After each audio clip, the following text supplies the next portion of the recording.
Good afternoon, everyone. Donovan Long here, coming to you live from the Wisconsin Live Desk. If you're just now joining us, maybe new to this program, this platform, this is our way of disseminating news events, weather events, and other current events happening locally, but also internationally. And it's a real-time way for us to show you what's going on the ground in places that we physically can't be in at the moment.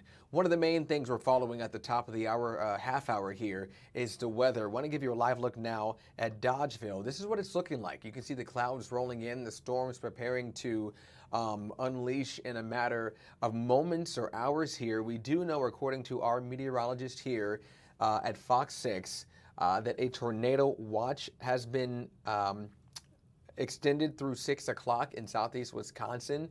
We know Holly Baker will join us a little bit later in the digital broadcast to kind of break down how this will affect you. She was talking to us a moment ago during the 11 o'clock broadcast on Fox 6, how it's humid and hot and a little oppressive outside. And as she describes, this is kind of like the perfect way, the perfect storm, if you will, to kind of bring about the weather conditions we are starting to see come to fruition outside. And you're looking at Dodgeville, kind of just a small microcosm of what southeast Wisconsin will likely experience as time progresses. So if you're just now joining us, there has been a tornado watch extended right now until 6 o'clock.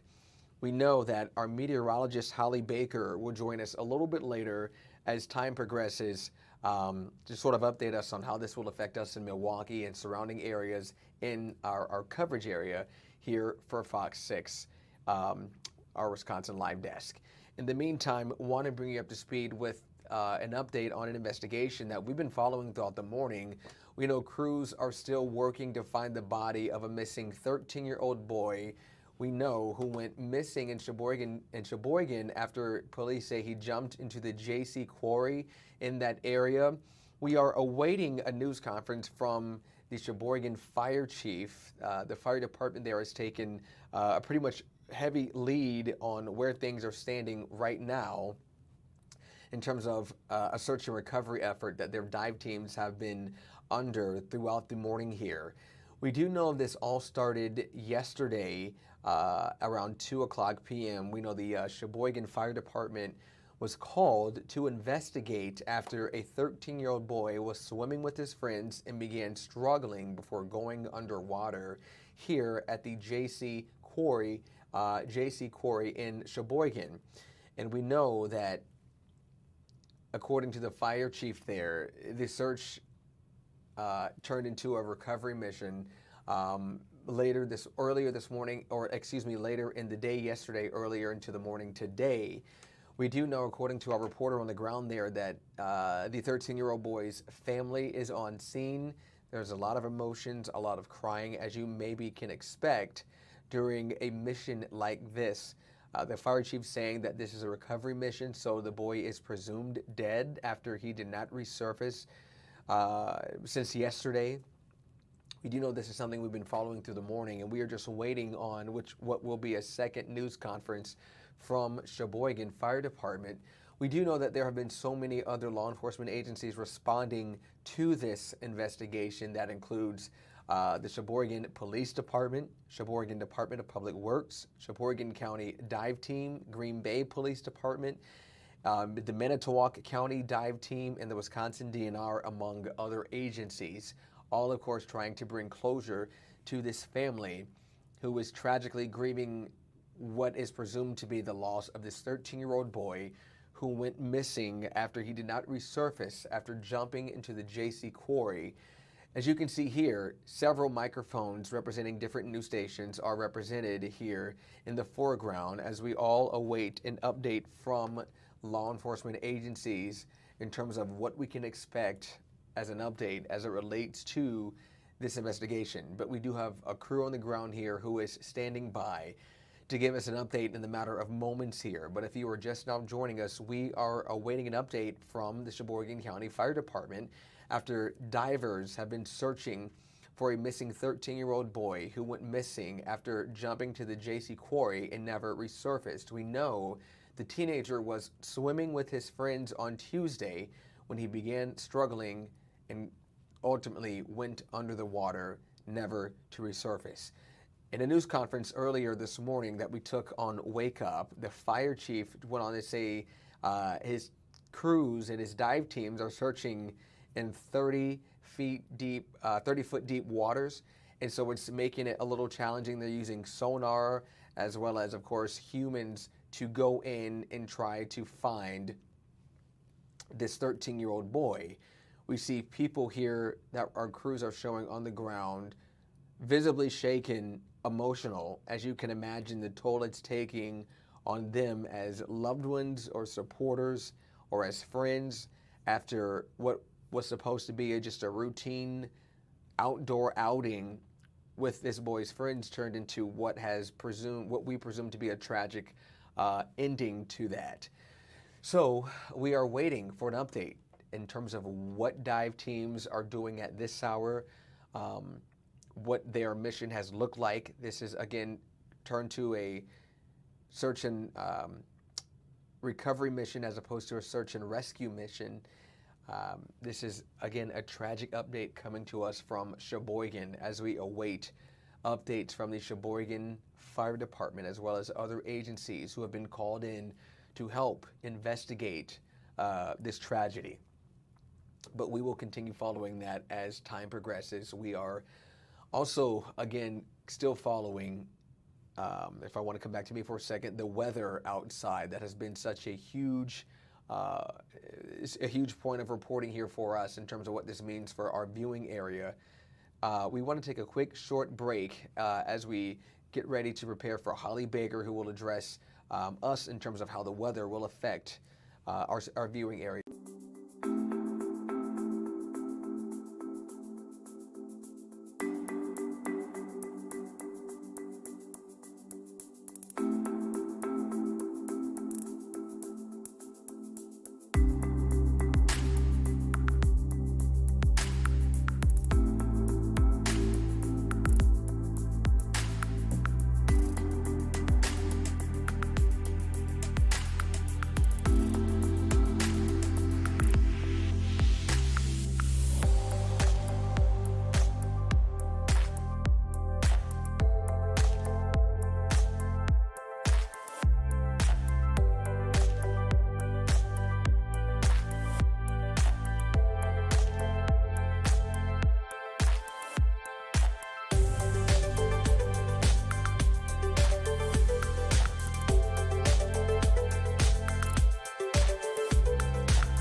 This is the Wisconsin Live Desk. Good morning, everybody, or good afternoon, rather. Welcome back to the Wisconsin Live Desk. Our team is following severe weather right now in our community. We do know a tornado watch has been issued until 6 o'clock in southeast Wisconsin. Our Holly Baker standing by with a live update on what we can expect. Let's listen in. What's to come once these storms arrive. We'll be watching it here in the Weather Center. We're going to return you back to your regular as well. schedule. So I'll answer a couple questions. Really, I don't have any more information other than that. So if you have any, please ask. Otherwise,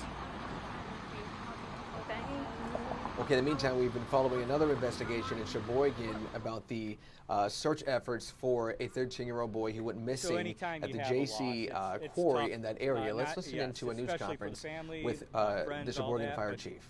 The crews do, you want a successful outcome always, so it's tough, especially when it's a younger adult. So it really is tough. But I'm very proud of all the members that assisted us They did a phenomenal job. I mean, you can feel the heat, right? It's not, and when you have all that extra equipment in the dive, and when you're on the boats on the water, it's not easy. So they did a great job. But. Chief, you mentioned the heat. You talked about the equipment. What was the greatest challenge that you all faced when searching for the 13? I couldn't even hear Holly.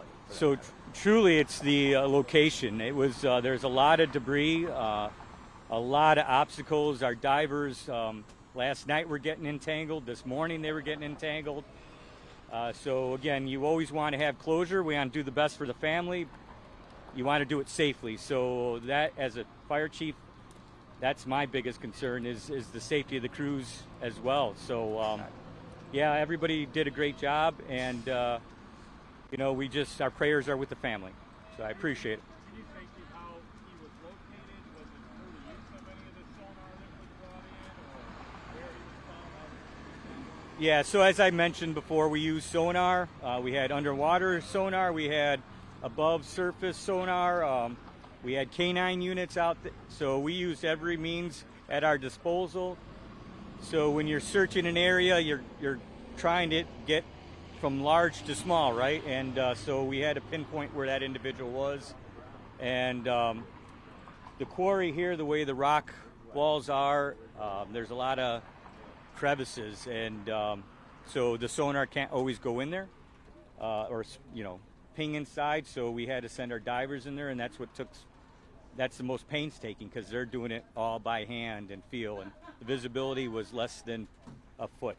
So yeah. Can you say how close to where he disappeared he was? No, I really couldn't tell you. I didn't have a chance to talk to the crews yet, because I came here for you. So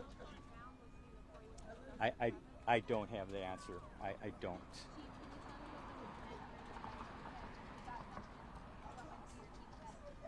Well, obviously it's sad, but at the same time, relief, because we found him.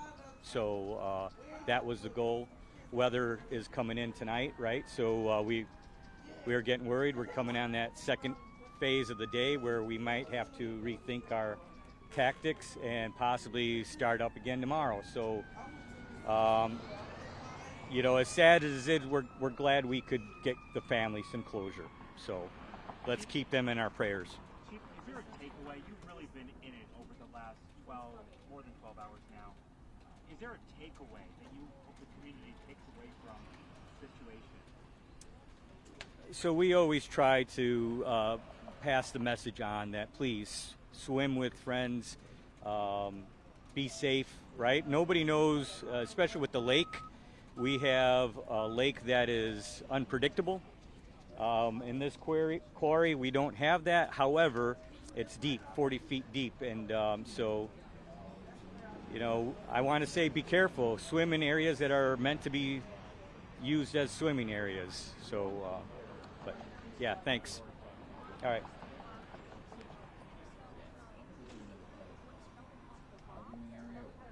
Yeah, I'm sorry. I wasn't here. All I can go by is what the witnesses say. So we were told that he jumped in. So please understand, I just don't have all those details. We're going back right now. We're demobilizing. So I appreciate everybody's time.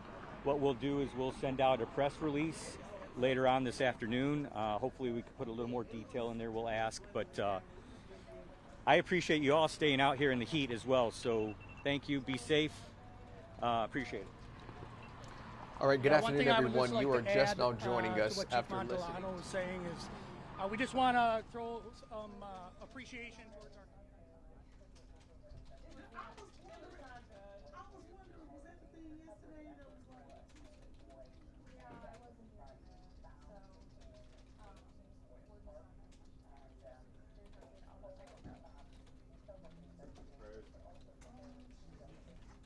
Hey.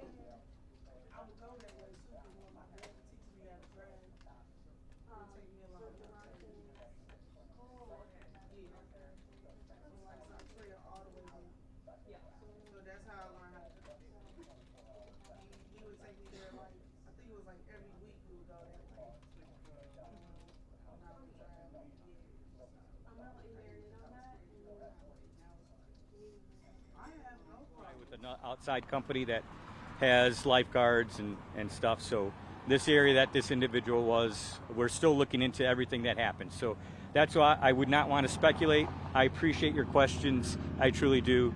It's just, it wouldn't be fair to the family if I say something that's not true. So with that, please be safe, stay cool. I appreciate your time. All right. No name yet, because we got to talk to the family. I don't need to know. Okay, thank you.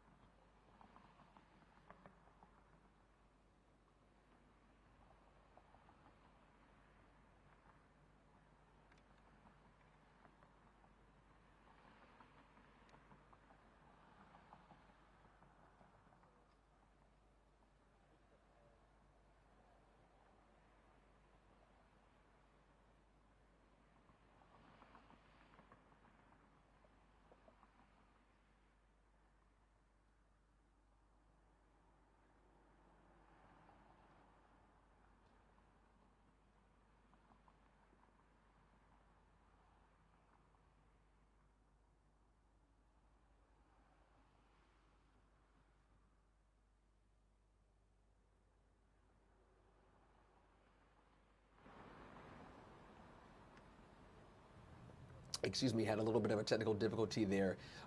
If you just now heard from the fire chief who was updating us that his crews did find the body of the 13-year-old who went missing yesterday after jumping into the JC quarry. The fire chief saying that this is a tragic update, although he is glad his crews were able to find the body of that 13-year-old.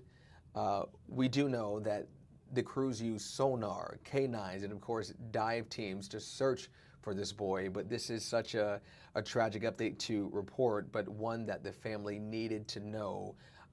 We'll continue following this investigation as it unfolds. We do know that there will be a news conference later, a news report sent, a news release, I should say, that will be sent to our newsroom later today, further explaining the amount of work it took to find the 13-year-old. In the meantime, we'll take a quick short break and be right back here on the Wisconsin Live Desk. Thank you so much for joining us. We'll be back.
This is the Wisconsin Live Desk. All right, good afternoon, everyone. Welcome back to the Wisconsin Live Desk. Donovan Long here. One of the other stories we're following at this hour is sort of emblematic of the support this community has given to so many people, including Officer Quarter's family. We know the Milwaukee company shirts and logos will be making some t-shirts to sell in honor of Officer Corder. Of course, he was shot in the line of duty and ultimately died from those injuries just a couple of days after that. Let's get to our reporter, Abril Preciado, who is right now inside the warehouse where these shirts are being sold. Abril, I love to see this, although a tragic part of the story here, but I love to see the way the community is coming together to honor a hero. Good morning to you, or rather good afternoon to you. Good afternoon, Donovan. Yes, just like you mentioned, you know, this just goes to show the outpour of support the community is showing to fallen Officer Kendall Corder. I mean, right here we're currently at the shirts and logos here in Milwaukee, where we're at the center of where these shirts that you see displayed right here are being created. I mean, you could just see the different designs that they have made, so they can sell them to people as part of a Milwaukee Police Association fundraiser for fallen officers as well. I mean, let me just show you guys a little bit of what we were able to, of what they have showed us right now. This white t-shirt that's like a hoodie. It's a very simple design, as I was told, was specified from the family and from the Milwaukee Police Association, that says Milwaukee PD D2, which represents the district that Officer Corder was from, and also his name over here in the back, and the date as well with the logo. This is just one of the many. We have this one over here too, that's kind of like just a regular t-shirt. And we have different designs as well. And, you know, today we actually got to see like a first-hand look of how they're making them. We got to see how right now the machine has stopped, but earlier we were able to see just how they go through the process and how at the end of the day we get this final product, which is what we have here on display. So it's been pretty, it was a pretty cool experience to kind of get to see that. And obviously, you know, we're working on putting that story together so you guys are able to see the process and how everything came about. Once again, we know that this specific business was also involved in another case as well. And so this is their way, when the owner was telling us that this is their way for them to give back as well, to show support, especially to our fallen heroes in the neighborhood. We're right here. This is what we're seeing. These are just some of the designs that are obviously available for people to purchase as well as part of this fundraiser. Abril, I want to ask you, when can folks start supporting Officer Corder's family by purchasing these shirts? Starting today or tomorrow? When can they actually start grabbing these shirts for purchase? So at this point right now, from what we were told right here earlier, is that these designs are pretty much going to be created and made and put together depending on the demand that they're receiving on the orders. So we're hoping that, I guess, yeah, we're hoping that that would mean sometime soon as well, but and they should be available. So that's pretty much what we're hearing at this point, yes. Sure. Okay, so you had a second to check with or rather talk with the owners. What did they say was really tugging at their heartstrings to do this? Like, what really motivated them to do their part to give back in this way? Yeah, so obviously they one of the main things that was mentioned to us is the fact that they are really big with showing support and also giving back to officers, our heroes in our community that are constantly protecting us and taking care of the community. So this is their way of giving back, especially showing them that the community is right behind them, that they're there. And one special part that was also, or actually something that really stood out to me during our conversation with the owner, he was telling us that these shirts were actually also approved by Officer Corder's family, so they also got to see it. They got to greenlight it as well, and also by the Police Association. But I thought that was something very special, and I feel like I think it was also something special for the family to also take part of it and be part of the process, especially after something, you know, so tragic happened. But, you know, obviously now as a way for the community to support and kind of come together. So I thought that was something very special that we were able to grasp from the interview itself. Once again, there's various, you know, designs here in different types of shirts that you could purchase for people, really, of all sizes. All sizes are available, and yeah, these are some of the designs that we have set right here, so they're ready. Bro, I'm so glad you mentioned that. That is so special and really profound. Did the owner by chance happen to say what kind of feedback he got from the family members and the police association after seeing these designs? Yes, so far from what he was able to share with us is just that they approved it, they liked it, they wanted something simple, something different than the previous officer that they worked with from the shirts that they worked in back in 2023, I believe. And so this was something different. I know in the previous one, he mentioned that there was, I guess, a face to the shirt, and this one they just wanted to keep it simple, like the design we have here. Nice. But they also wanted to make it personable. So it has like a part of Officer Corridor in here, which is why we have the K Corridor in the back. Yeah. We have his badge number, and as mentioned, the D2, which is from district, which means for, part of District 2. Yes. And those so, are yeah, wonderful. Those are absolutely wonderful. Yes, Look, you as very much. Yeah, you as a reporter have been covering this story on the ground as well in different capacities. What stands out to you in terms of seeing how this story started, seeing the funeral, the procession that followed, and now seeing so many people in our community come together to really continue honoring this officer in his absence, but also support his family? What stands out to you about the kind of community you report in the kind of community we live in?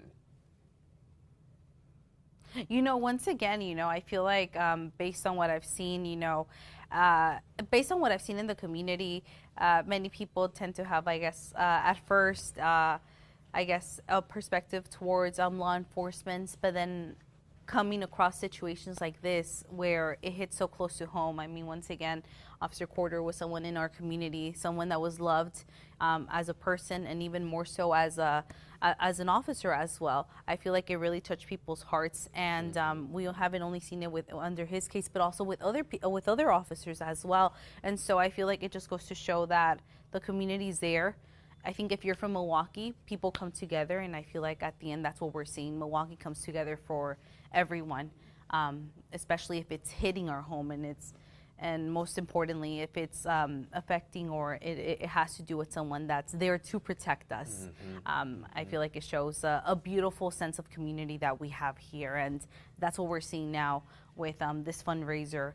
I know what the owner was telling us is that they've also been involved in previous fundraisers with other agencies as well, and they've had a good positive outcome with it, a lot of funds that have been collected. So that's what they hope to gather right here with this fundraiser as well. Obviously, it goes to the Milwaukee Police Association, and those funds obviously will help families for fallen officers as well. So obviously something that's definitely needed for our community and our officers that need it the most, because again, there are heroes, but we also, I feel like as a community, it's also very great to also give back to them, to show that support as well as a form of gratitude for what they do. Absolutely. Absolutely. Abril Preciado reporting for us here on the Wisconsin Live Desk. So good to see you, and so good to see so many people in this community coming together to uplift Officer Corder in his absence and to continue supporting his family. That is like the silver lining in horrific and tragic stories. You see people come together and to not remember people so much for how they died, but for how they lived. And these T-shirts that will sell in his honor are emblematic of that. Abril, thank you so much. Really appreciate it. Looking forward to this report later on FOX 6 News. All right, folks. Well, we will continue with more Wisconsin Live Desk on the other side of the break. Thank you so much for joining us. We'll be right back.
This is the Wisconsin Live Desk.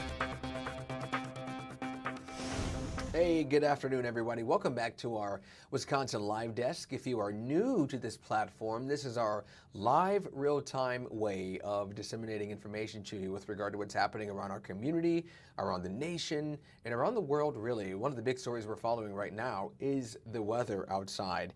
Listen, a tornado watch has just been issued and will be extended until 6 o'clock this evening. We have our reporter standing by, our meteorologist standing by on what this means for you and me. Holly, this tornado watch was just issued moments ago. Can you tell us what we should expect to experience as the day progresses? And it's going to get pretty ugly because we have all of these showers and storms that are on the way. So currently right now we have a tornado watch that's in effect from now up until about 6 o'clock p.m. tonight or this evening, and that's for literally all of the areas that you see highlighted in this yellow color. And that's really all of southern Wisconsin, not just southeast Wisconsin. The entire southern half of Wisconsin is highlighted with this tornado watch. And so what a tornado watch typically means is you have all of the ingredients to create a tornado. So that's basically what it is. We have the warm weather in our area. We have all of the instability that's within the atmosphere. So that is what's going to be the ingredients needed to create a tornado later on today. So we can't rule out that opportunity. But with these line of storms that's moving through, it's not just a tornado as a possibility. We're also tracking that it could have strong winds as a threat, as well as even some hail possibilities and even flooding. As we look at that satellite and radar currently, you see some of these red boxes already. Well, those are already tornado warnings that have been issued in some of our western counties. And also there has been a confirmed tornado in Dodgeville earlier, at least a few moments ago, and that is also why they do have this tornado warning that's still going to be in effect for all of those communities. And as the storm pretty much propagates to the east, we're going to possibly see some of these same situations or some of these same at least ingredients where we could have the strong thunderstorms and the wind. A bigger look at the picture just so you can see, this is across the state. So this is the system that we're tracking right here, but we also have that widespread rain just in the northern portion of the state. And all of that is going to continue to move eastward to the area of southeast Wisconsin. So here in Milwaukee, we should start to see some storms really start to pop within the next 2 hours or so. So give or take around 3:30 or earliest, we could see some of these storms. As we look at our temperatures right now, temperatures are really heating up today as well. So that's also going to be the fuel for all of these thunderstorms moving through the area. Those warm temperatures, and when that hot air pretty much rises, it creates all of those clouds as well as that instability. So we definitely have the ingredients. We're at 84 degrees here in Milwaukee currently, 90 in West Bend, and so that heat index is definitely going to feel a little bit warmer than what we're actually seeing and experiencing with our current temperatures. As we move forward and look at our current dew points right now, dew points don't really help us at all because they're so high. We're very oppressive. As you can see here, all of this magenta looking color, that is matching up with the legend of oppressive.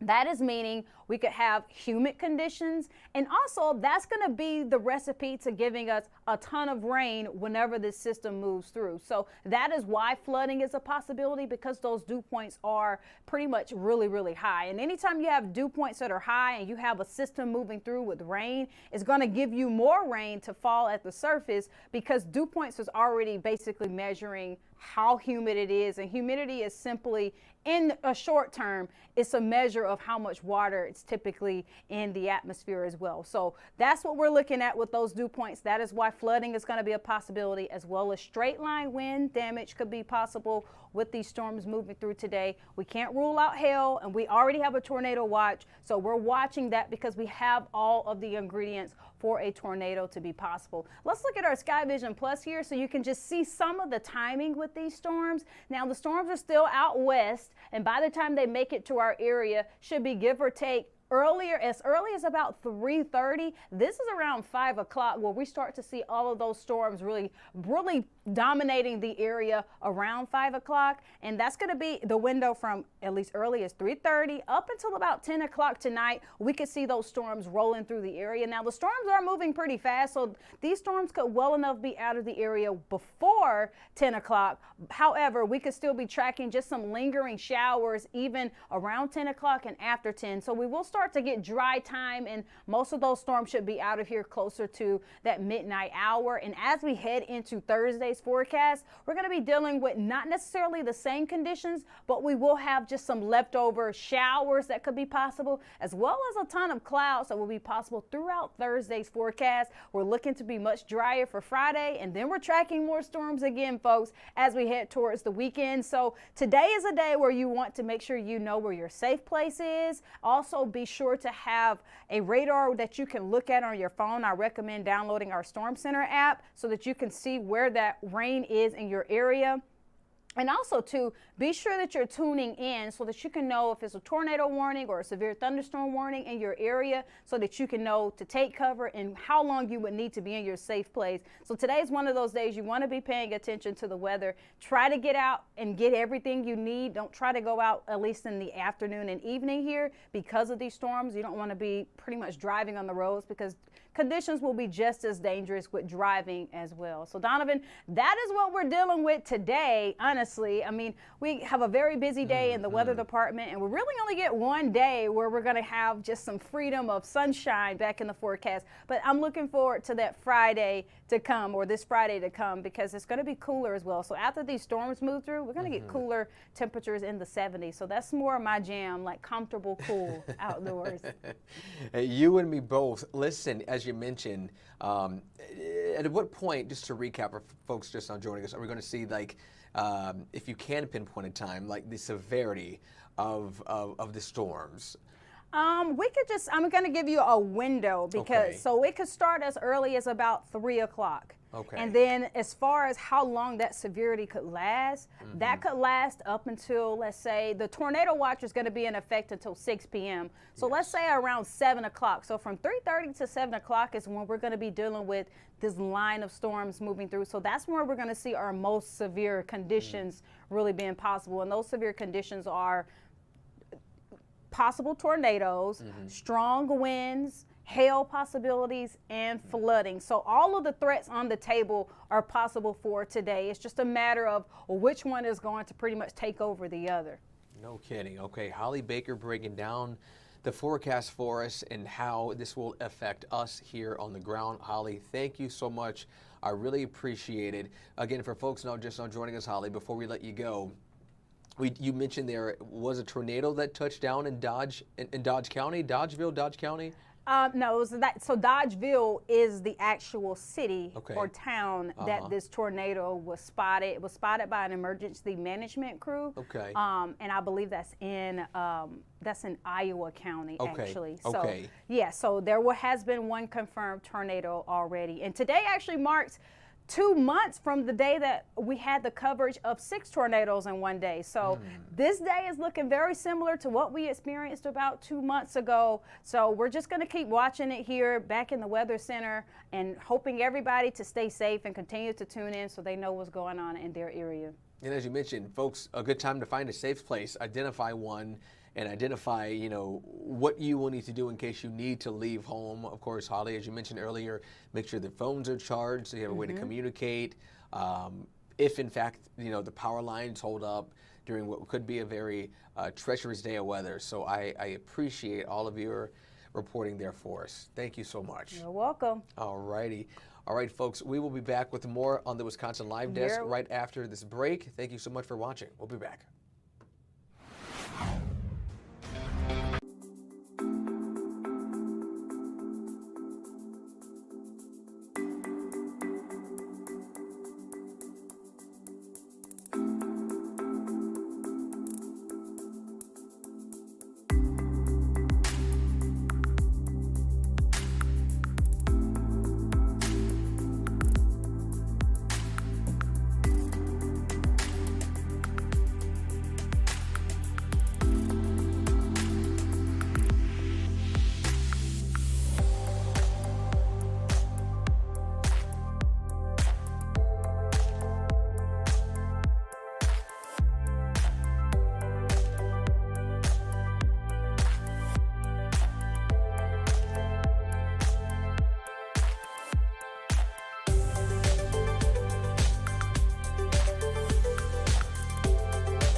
This is the Wisconsin Live Desk.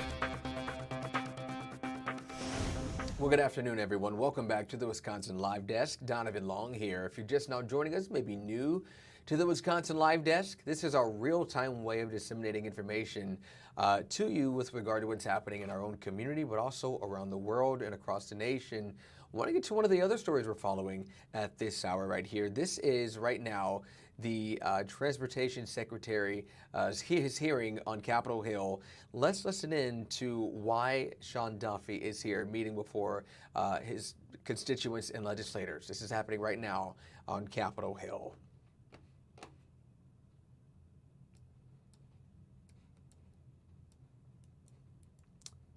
And forgive me for a brief second. We are just now getting some audio out to you.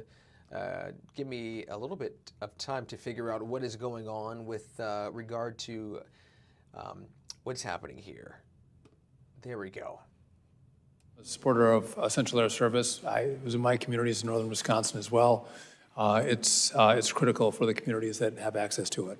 Thank you for your commitment. Looking forward to seeing you back in my home state of Alaska, and appreciate all your leadership. You have the most of anybody. Like you have like 80. How many airports are EAS? Do you know? Oh, it's more than 80. That's right. Yeah. I think there's everybody else, and then there's Alaska. They're equal. Exactly. Thank you for your leadership, Mr. Secretary. I yield back.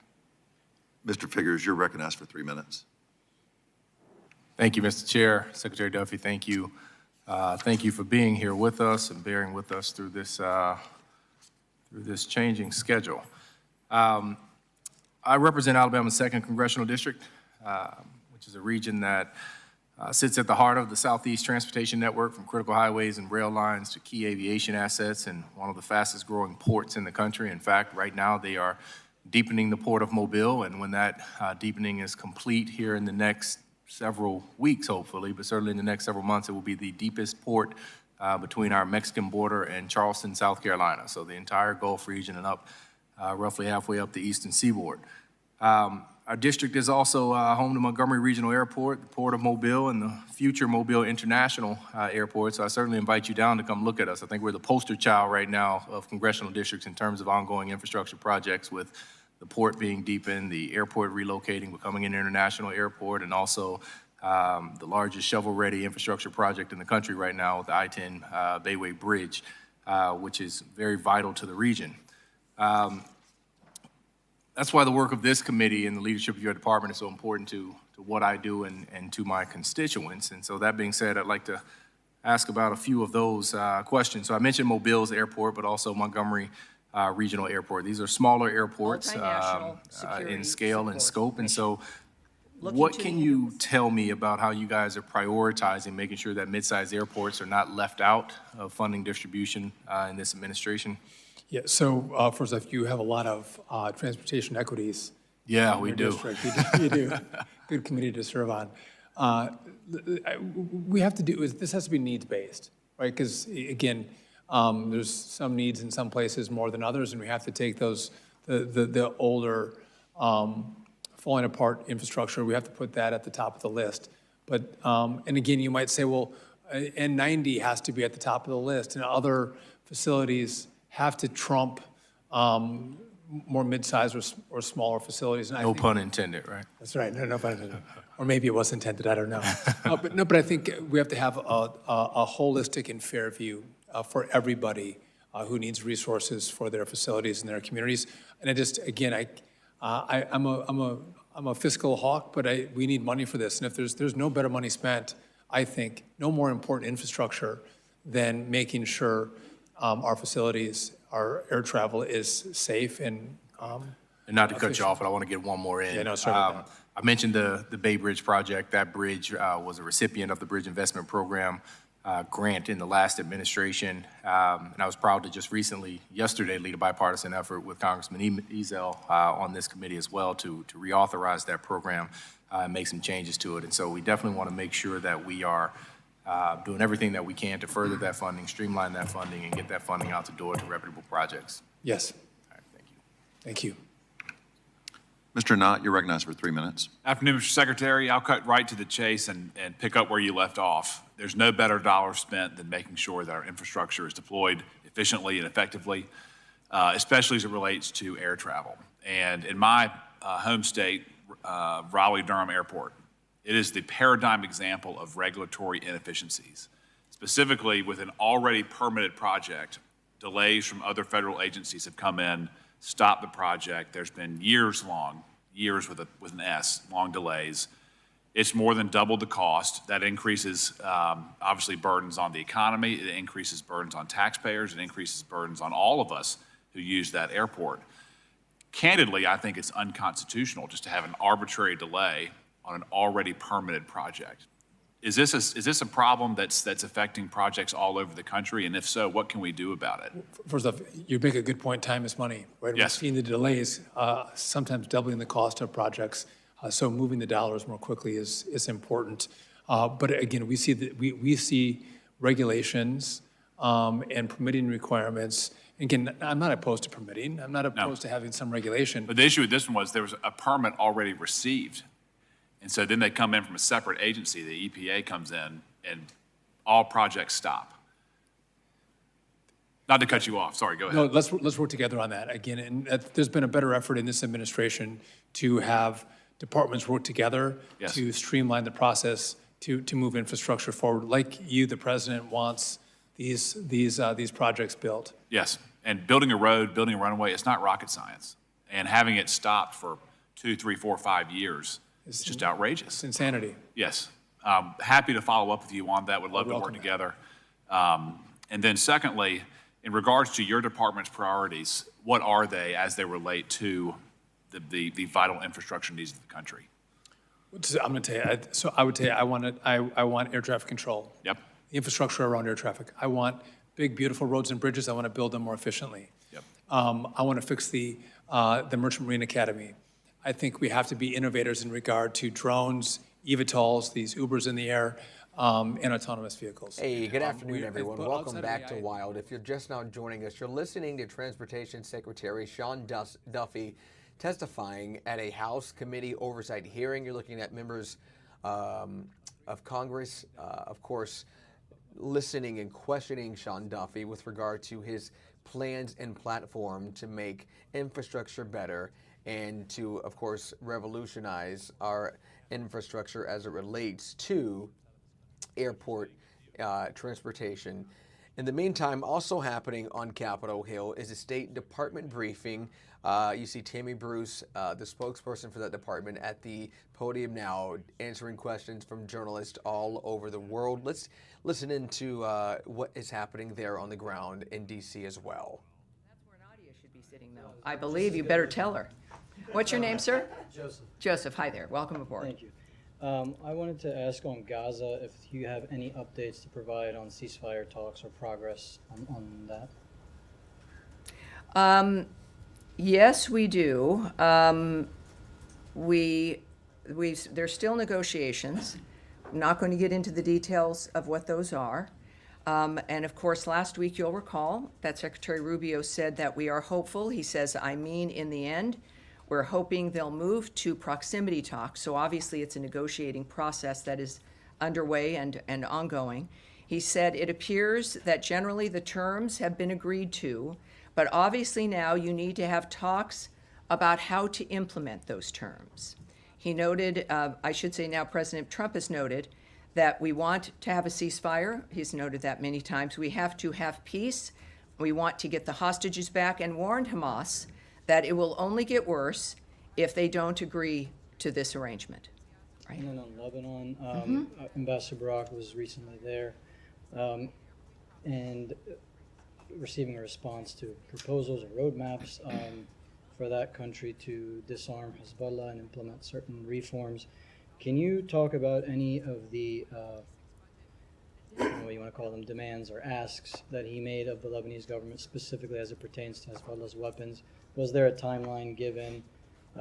Has he warned that U.S. support could be withdrawn or reduced if the Lebanese government doesn't, make any progress? Well, as you'll learn, if we'll see you hopefully on occasion here, is that I won't speak about the nature of the specifics of what happens in a negotiation, what is asked for, what those conversations are. We do know, of course, that the ambassador, and as of course our special envoy also, has been very open about the fact that, and this was last week, that he was happy with the nature of the conversations and the commitment to disarm Hezbollah. I can also note on the same sort of issue when it comes to money that supports Hezbollah. The Ambassador Barak, stated that stopping the flow of Hezbollah's finances, including through Al-Qard al-Hassan, is a USA priority. We welcome Lebanon's recent efforts in that regard as well as a step in the right direction, but more needs to be done. The Lebanese government must abandon the pretense that Al-Qard al-Hassan is an NGO under Lebanese law rather than what it is, which is a financial institution used by Hezbollah to subvert international sanctions regimes and undermine Lebanon's formal economy. So I can have that for you. Yes, sir. Thank you very much. Tell me, there's a Qatari delegation. We'll take your question, but then I'll come right back to you. Go ahead, sir. Okay. I know you're like really close to each other. All right, go ahead.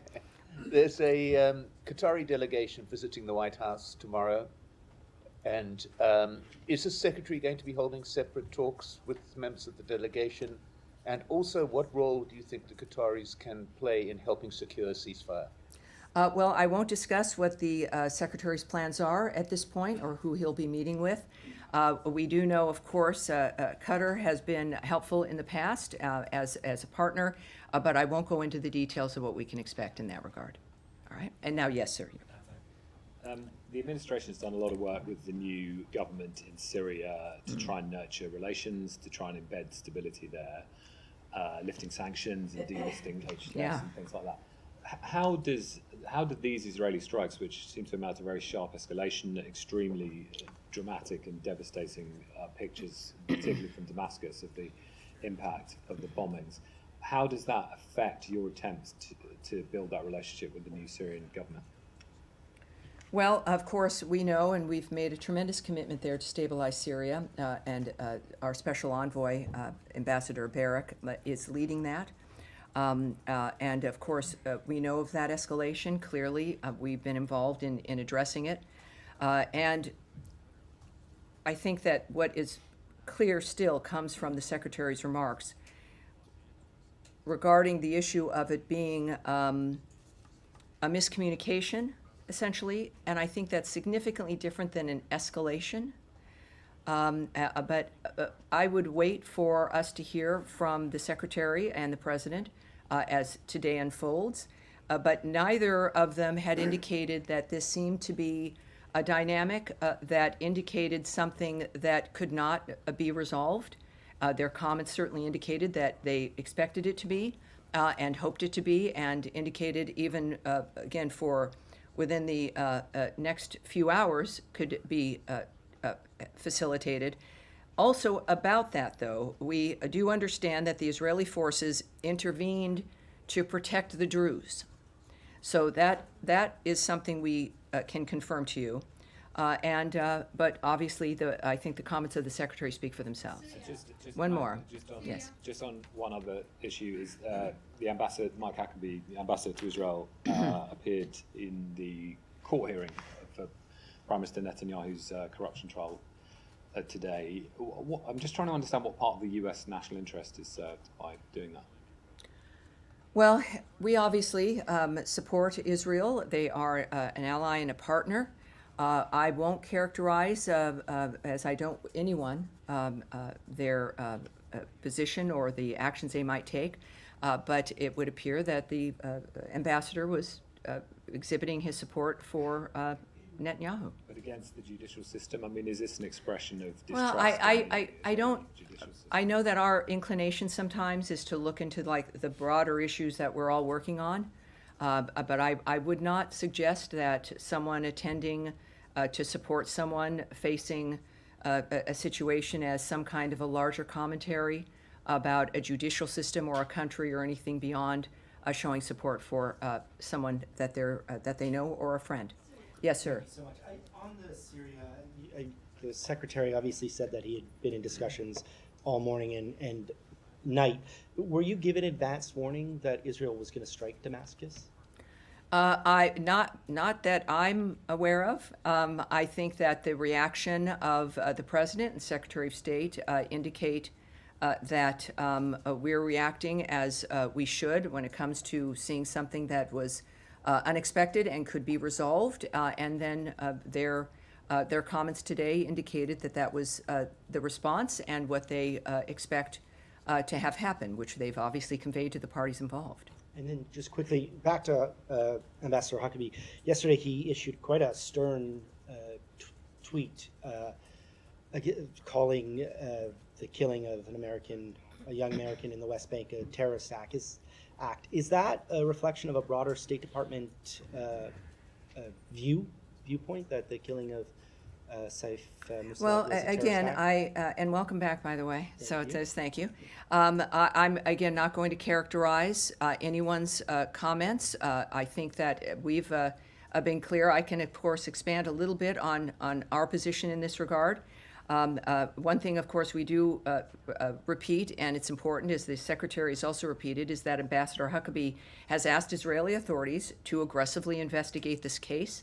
And we refer you to the government of Israel for additional details related to that investigation.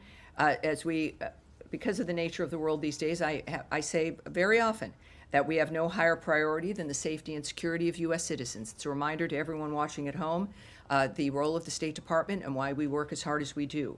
We can confirm the death of a U.S. citizen, Saif Musab, in the West Bank on July 11th. We offer condolences to the family on their loss and are providing consular assistance to them. We are greatly concerned when any U.S. citizen is harmed overseas, wherever that may be. The United States calls for accountability in all cases where U.S. citizens are harmed abroad. All right. Yes, ma'am. Thank you so much, Tammy. Secretary Rubio has taken a lot of ownership of, if not pride in, the reorganization of the State Department, which, as you well know, resulted in the layoffs of over 1,300 employees last week. Does the Secretary plan to address the workforce directly about this? What I can tell you is that without forecasting his actions or any remarks, is that the Secretary, as you all know, is very vocal and likes people and engages with them as often as he can.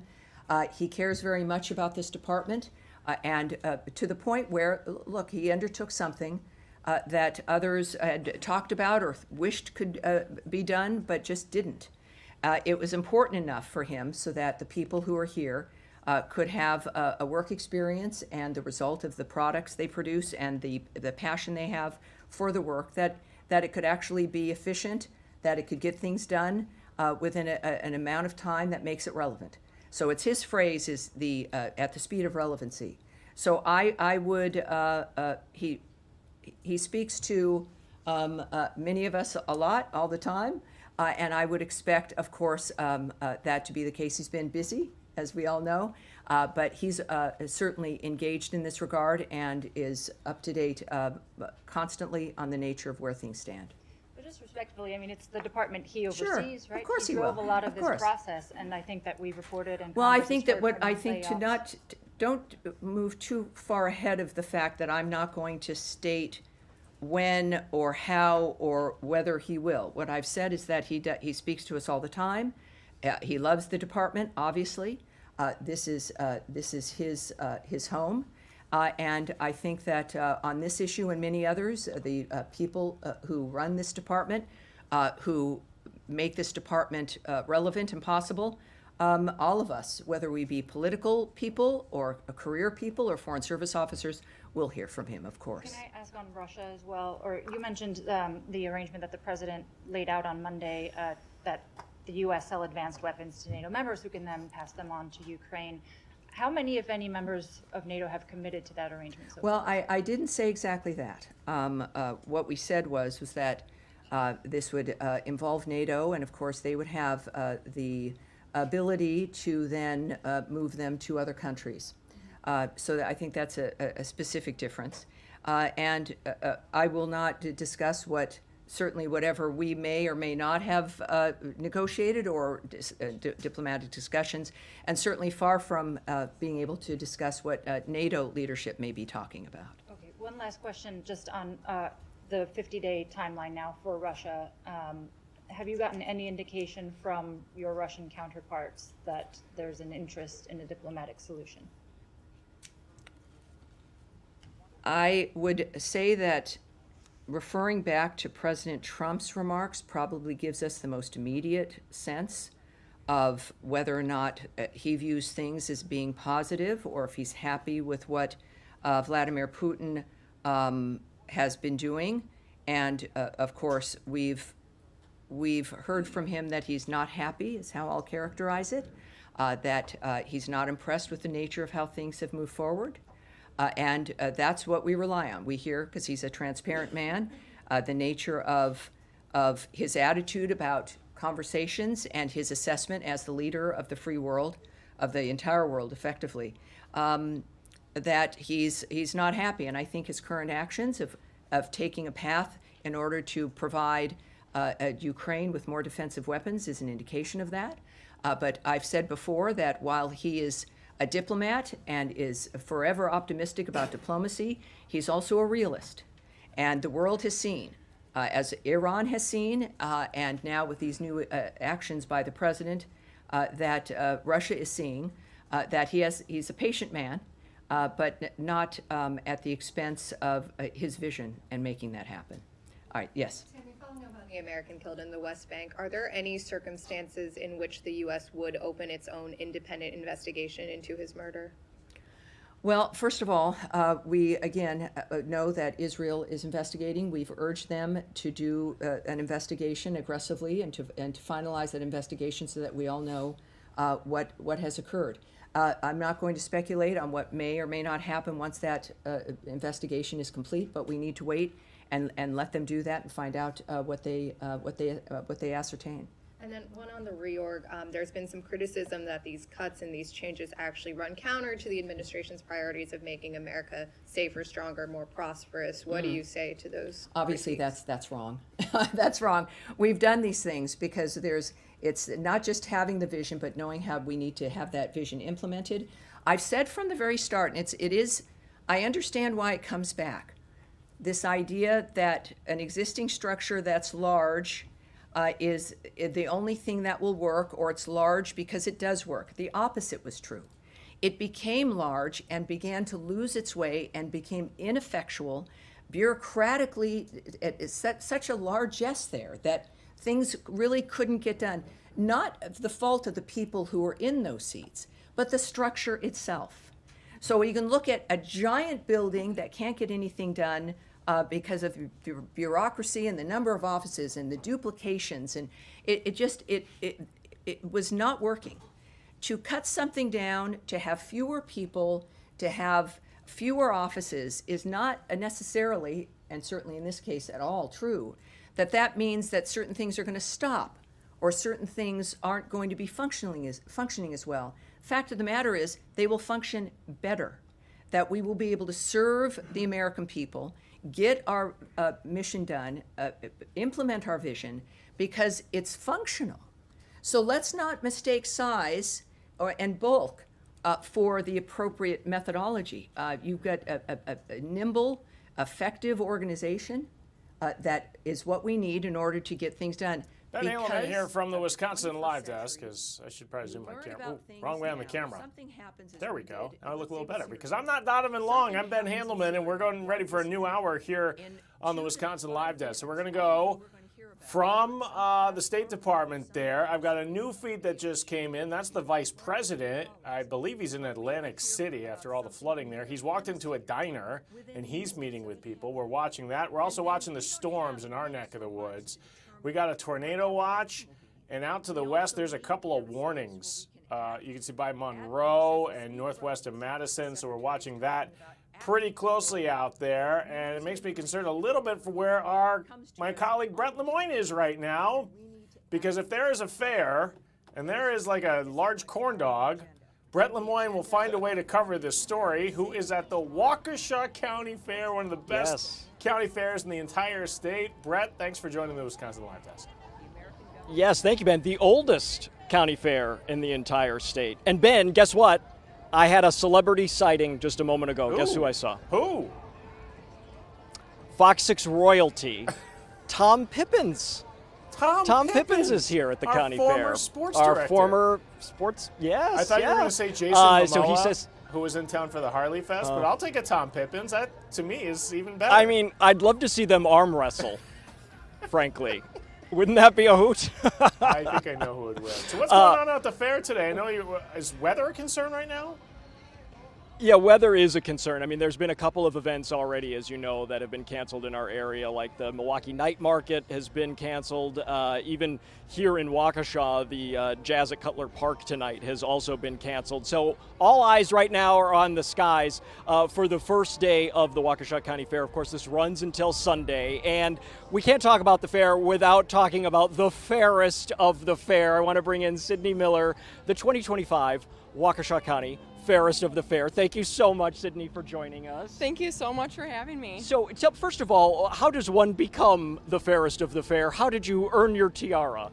So there is an application that you obviously have to apply for the position, and then you have to run, you compete, you have dinner with some judges, do personal interviews with them. You also have to answer some impromptu questions and show off your speaking skills and a lot of things like that. So yes, I was crowned last summer in June of 2024. So we do a mentorship program here. So I have our lovely fairist from last year, Jaden, chauffeuring me today. So I got to learn from her last year. So. Oh, nice. So it's kind of something that's passed down and you kind of learn from each other. What's your platform? So I come from a farm in Oconomowoc, and I sort of wanted to highlight agriculture and all the really great things that we do. I mean, there's a lot of different perceptions from the public surrounding agriculture, so really just bringing some of those things to light and addressing those and just showing off what I get to do each and every day and why I love what I do so much. And it is so busy for you, right? This whole weekend is just nonstop. We were talking earlier about your schedule, and I got a peek, Ben, and it's like, bam, bam. I mean, it's just incredible how busy they keep Sydney here as the fairest of the fair. So what are some fun things that you maybe kind of have your eye on when you have a down moment that you're going to do at the fair, or what do you kind of encourage others to maybe participate in? Yeah, so we have a lot of really cool, new, and exciting things here at the fair. We have the Fearless Flores Thrill Show. We also have Megamorph here, and we also have Brant the Fire Guy, so some really exciting things, all presented by Tom's Heating Service. And that being said, they will be all throughout the fairgrounds all week here at the fair, so make sure if you have a spare moment to check those out as they're going on, as well as we have the pig, goat, and duck races going on. Yes, going on all week here at the fair. So check those out as well. Yeah. And now Megamorph, that's like that Transformer thing, right? My son saw him. We were at not at State Fair, but at another event that was taking place at the State Fairgrounds. It's huge. It like gets really, really tall and monstrous. Yeah, I haven't had the chance to see it yet, but I'm really excited. I know that's on my schedule at some point to make it over and check that out. So and lots of music too, of course. We have some really great main stage performances. We have Justin Moore on Thursday night, Ted Nugent on Friday night, and then Night Ranger on Saturday night, all on our amazing Miller Lite main stage. I don't think Ted has missed a Waukesha County Fair in I don't know how long. He's here all the time. It's fantastic. That's what I've heard, that he's been here in the past. So yeah. And I just found out, Ben, Sydney gets to keep the tiara. This isn't something that you have to give back. You get to keep it. Nope, it's definitely a perk, and I know that when I'm missing this role, I mean, these 5 days are going to fly by. I'll probably pop it on every once in a while. I bet someday if you have a daughter, my goodness, she will love to play with that. Absolutely, yes. Well, thank you so much, Sydney. We appreciate it, and congratulations on this role. Thank you for joining us. And Ben, as we said, I mean, there's just so much that's going on at the Waukesha County Fair. Runs through Sunday.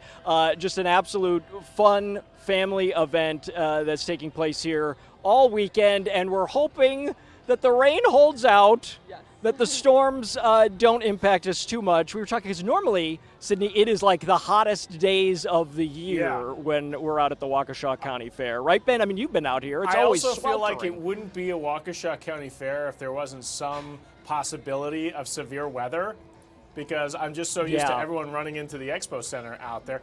And suddenly, Brett, I'm hungry and I want something, a giant chunk of meat on a stick. Like you're in front of the, maybe the best location. Everything on a stick you could get. I know, right? Maybe we'll go and grab a bite and bring it back for you later, Ben. If you have an order that you want us to put in. I would actually You're just a like turkey Sydney, who is an expert at the fair, to just take you around and maybe she can get you some free food and you could just nibble from place to place. Yes, right. exactly. Brett Lemoyne, a friend of Wisconsin Live Desk, big congrats to Sydney on winning the crown. My daughter would 100% try and steal that from her, but I appreciate it. Thanks, Brett. Appreciate it. Okay, thanks, Ben. Brett Lemoyne out at the Waukesha County Fair. We are watching the storms, though. I'll just show you the latest radar here, and you can see, that doesn't look good. As storms are developing and popping all from Illinois, or all of really to the central part of the state right now. Big concern, though, we got a couple of tornado warnings out to the west, to the east of Monroe, to the northwest of Madison, and all of southeast Wisconsin is in a tornado watch until 6 p.m. tonight. So that includes all of our counties, but you can see pretty much the entire state right now is under this tornado warning as the weather experts, they've been checking out the radar, they've been checking out the track. So this is the latest. They think the storms could be into Lake Geneva by 2:46, into Sheboygan closer to 4 o'clock, and Milwaukee by 3:30. So if you are out and about this afternoon, make sure you are weather aware. And in fact, in a couple of minutes here, we're going to check in with a weather expert because Holly Baker is standing by. So we'll get the very latest on these storms with the Fox 6 weather experts. You are watching the Wisconsin Live Desk exclusively on Fox Local.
This is the Wisconsin Live Desk. What up, news nerds? Ben Handelman from the Wisconsin Live Desk. This is the show where it's really unpredictable. If it's happening live, we will bring it to you. We've been watching the State Department briefing with Tammy Bruce out there in Washington. I will tell you we're expecting President Donald Trump to appear in about 14 minutes or so for a bill signing, and we are expected to take that live. Look, that looks like a member of the Secret Service doing his rounds as he's going into the front door. Or is this the back door of the White House? I think this is the front door, but I don't know, because I know there's a big door on the backside too. Anyway, live shot of the White House right there is, I know I will never get close enough to that door to find out, but I have, this is the White House before, just never been inside. I've been around the outside. But our big story that we're watching at this hour is the weather. Live picture from Milwaukee. We got a severe weather threat. In fact, all of southeast Wisconsin, and really most of, if not all of Wisconsin, is in a tornado watch. It'll be until 6 p.m. tonight, and we got to figure out what's going on here. So I want to bring in my colleague and a weather expert, Holly Baker. Thanks for joining the Wisconsin Live Desk. Hello, Ben. I am so glad to be here, and I am ready to give everybody what they're looking for when it comes to weather. All right, we got some severe weather popping up. I'm seeing one of the tornado warning boxes has disappeared that was out by Monroe, but we still have, it looks like, one active tornado warning out to the west, and the concern is, especially when this comes towards the Milwaukee metro, what do we need to know about here? Yes, so we have the ingredients for a tornado today. And in fact, we've already had a confirmed tornado near Dodgeville earlier, maybe just about 30 minutes ago. So we're currently under a tornado watch, and that's really for all of southern Wisconsin, not just southeast Wisconsin, southern Wisconsin. Everybody is under this tornado watch from now until 6 o'clock p.m. tonight. And then with this tornado watch, is the reason they have this issued is because we have all of the ingredients to create a tornado today when it comes to all of our conditions, whether it's the warm temperatures, the instability within the atmosphere, all of that stuff is pretty much prominent right now, and that's why they have this tornado watch issued. Now, we have had several tornado warnings earlier, which some have expired. We're still looking at just one tornado warning there, just clipping off parts of Dane County there. But you notice we have this big line of storms. Now, that line, well, that tornado warning just expired, so we're kind of tornado warning free for now, but we're continuing to watch as this line of storms continues to inch closer to southeast Wisconsin. We're expecting for this pretty much to dominate the forecast throughout this afternoon. So yeah, it looks beautiful and everything right now. As you see, we're still pretty dry, but we do have some storms on the way. A bigger look at the picture, not just for our area, across the state, we're seeing several counties will be experiencing a lot of rain, and even flooding could be a possibility. Hey, Holly, can well. I jump in here? Because I just want to show you this camera coming out of Dodgeville. This is out west. Look at the storm right now. Yes, you can see the rain. It's a ton of rain, and you also can see like the rain pretty much moving at a slanted or falling where it's slanted. That means it's a lot of strong wind within those storms. Yeah, that's an incredible shot here. So I hate to cut you off there, so you're talking about the timing here for the Milwaukee Metro, because all of this is now moving in our direction. Yes, all of this is moving in our direction. In fact, Ben, this storm is moving pretty fast as well, because the timing for this originally was supposed to be later on this evening around, give or take, 4 o'clock, 3:30, but now we're looking about an hour earlier, so we can still see these storms coming. Within the next hour or so, we'll be having these storms at least in some of our counties that are, at least in our western counties of our viewing area. So this storm is moving pretty fast. I'm seeing the development, like especially to the south, where I'm seeing that's a severe thunderstorm warning down in our friends in kind of north central Illinois there. But this is a big line, Holly, as I mean, you could just see as I zoom out a little bit, we're going all the way from central Illinois to up to the UP here. Yeah, so this is a massive storm. It all started yesterday, and honestly, it started its development. It was not originally a low-pressure system, but you had two systems that pretty much collided, and they basically made this system a very strong low-pressure system that really started to really amp up in the middle of the night last night, and now we're pretty much watching for the possibility for the strong winds, the rain, as well as even hail possibilities, which that's pretty low, but also the chance for a tornado to be possible. Now, as we're talking about tornadoes and the possibility, I've just seen a couple of possible small spin-ups that have maybe already occurred out west. Does that make our concern greater in the Milwaukee area? Yes, so we're going to continue to watch that. So we could, in fact, have the same situation by the time those storms move to our area. And I say that because right now our atmosphere is pretty much being primed for all of this severe weather to come. So we have the warm temperatures, and that's all that this storm would need to continue to fuel itself to be even stronger. So that's why we have that tornado watch. That's why we're here in the Weather Center, and we're tracking these storms as they continue to get closer to our area, because we have all of the proper ingredients for us to see a tornado today, even flooding as a threat because dew points are really high. And Ben, anytime you have dew points that are at least in the 70s or above, that's whenever, and you have a system that's moving, that's going to provide us with a lot of rainfall. So we have all the threats on the table for today. Yeah, I want to show you this shot out west. So this is looking down Wisconsin Avenue from Marquette out to the west there. And even when we take some of our other camera shots here, Holly, and you're just looking at the clouds, it just isn't. It shows you that we've got the ingredients here that these clouds are building, and that's what the storms are feeding off of, right? Yes, the clouds are actually continuing to build, and they're going to get, the higher those cloud tops, the stronger that storm is going to be. So that's exactly what we're looking at right now. You are absolutely correct, Ben. We're looking at a lot of storm clouds out there for today. I feel like I'm a weather expert now that I've been on there. Okay, so just what are you concerned about? It seems like the line is kind of broken up a little bit in Wisconsin, but we should not expect, I mean, Brett's out in Waukesha at the fair. I mean, at what point do those people need to be concerned?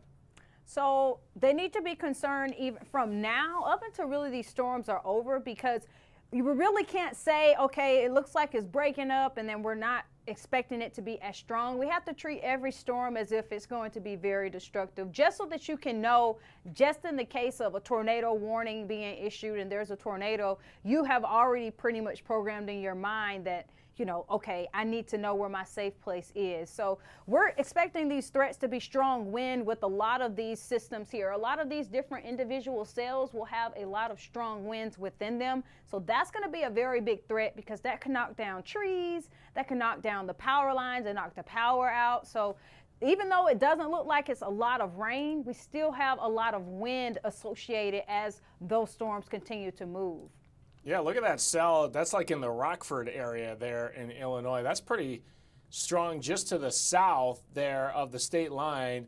Is there any chance those storms move north, or we should be more concerned what's directly to our west? I say we should be more concerned with these here that are directly towards our west, but we also will be watching those storms just south in Rockford, because a lot of times with those storms, they too can take like a northeasterly track. So it could even clip some of our very southern or southeastern counties. So like Kenosha County as well as Racine County, those storms, if they continue to make a northeasterly track, then they can actually clip some of those southern counties. So we will be watching those as well, but right now the main focus is just this line here that's just out west and it's continuing to move eastward. Yeah, because I'm watching that track just, you know, as it moves through slowly. It does look like it's moving northeast a little bit here. Hey, Holly, look at this. That's the Dodgeville camera.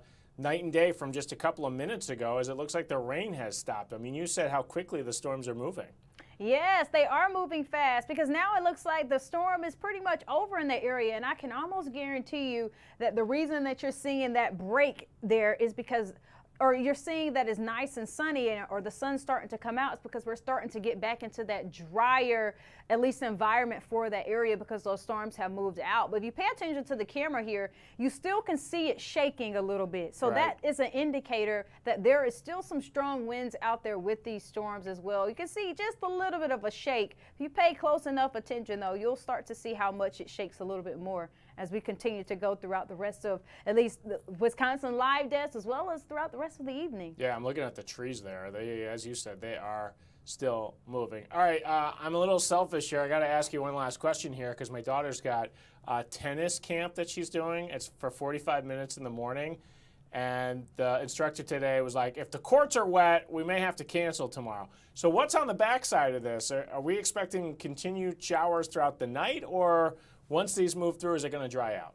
So we could have some lingering showers, Ben. So that instructor could be correct here. We could have some lingering showers, and what we're looking at is just this little area here. So as this line moves through, these will pretty much make it to our area later on tonight.